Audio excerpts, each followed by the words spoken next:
Okay, I'm gonna be doing the question 13. So it says, urn A contains 7 white and 3 black balls. Urn B contains 4 white and 6 black balls. Urn C contains 2 white and 8 black balls.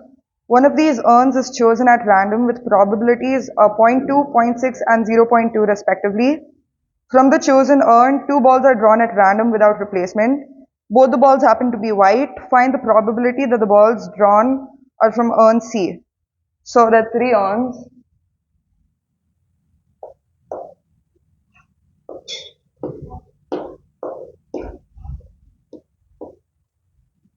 They've said that the probabilities are zero point 0.2, zero point 0.6, and zero point 0.2 respectively. So,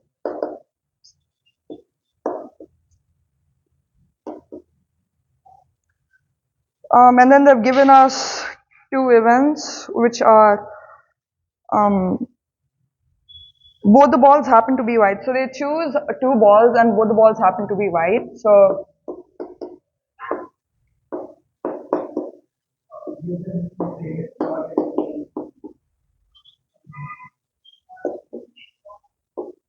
and Y event is that they are drawn from urn C.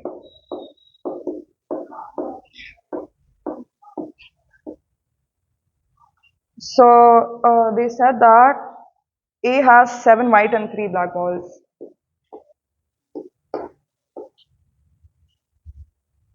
B black, 4 white and 6 black balls in B.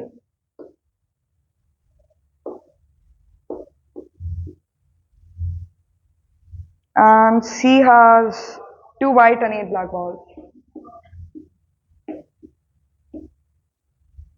Okay, so since they say that they draw 2 balls without replacement and both of them are white, so considering this with each of the urns, so the total balls in A is 10, right? And so you have to use combinations here because you pick out any 2 balls and they turn out to be white. So the combination P of, if you take A, it will be 7C2 divided by 10C2. 7C2 is basically A has 7 white balls, and they said that they picked out 2 balls and both of them turned out to be white, so 7C2. And the total number of balls given were 10s, and you picked out 2, so 10C2. Oh, this whole fraction is, oh, do I have to open it?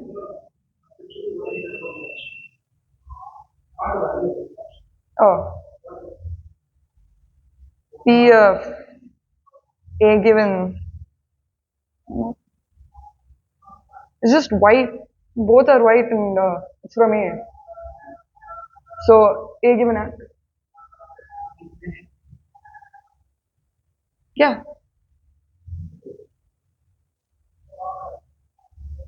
It's A given X. Sir, given X, both are white. And it's from A. Yeah. A is the on with the balls, yeah. No. Probability of choosing a ball from A, 2 balls from A, and both of them are white.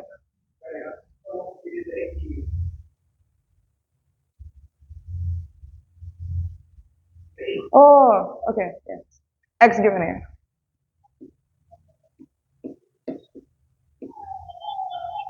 Similarly, P of X given B is equal to 4C2 divided by 10C2. P of X given C is equal to 2C2 divided by 10C2. So, P of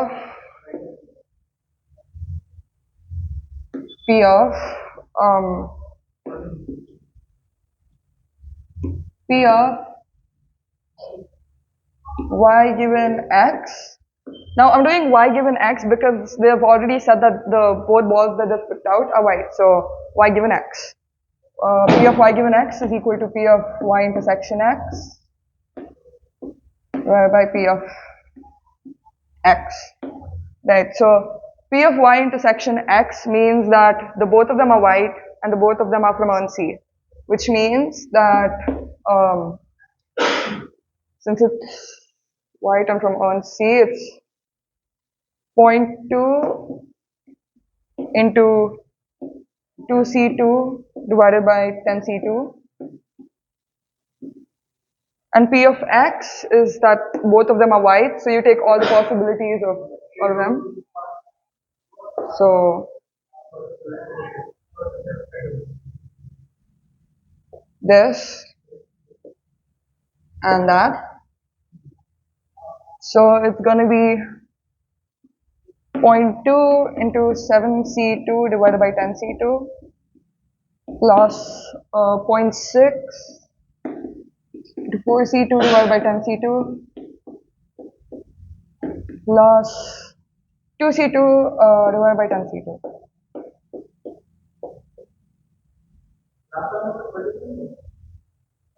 Oh, yeah, sorry, into 0.2.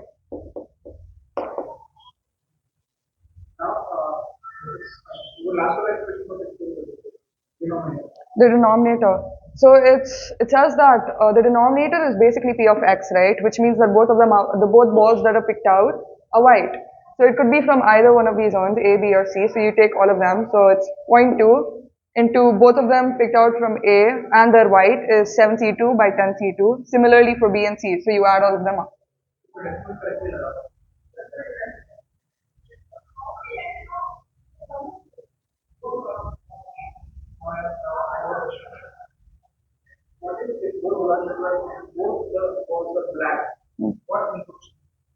If both balls were black, then it would be 3C2, 6C2, and 8C2. So basically, instead of taking this, you would take this, this, and that. Uh-huh. In this final expression, it will become 2C2. Here it would be 8C2. Here it will be 8C2 divided by 10C2. Here it will be 3C2 divided by 10C2. This is 6C2 divided by 10C2. And the same thing over here, 8C2 divided by 10C2. One more. What if one black and one white? Repeat my question because I don't know what you're talking about. Okay, what if one of them were black and one of them were white? This is how one of them is. Yeah, I don't know. Black and one white.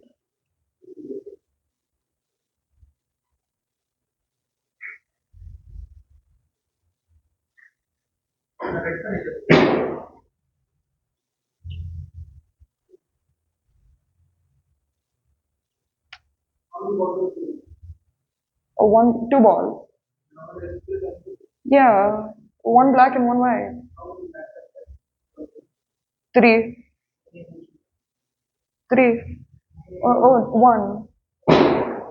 3C1 plus 7C1 into 7C1.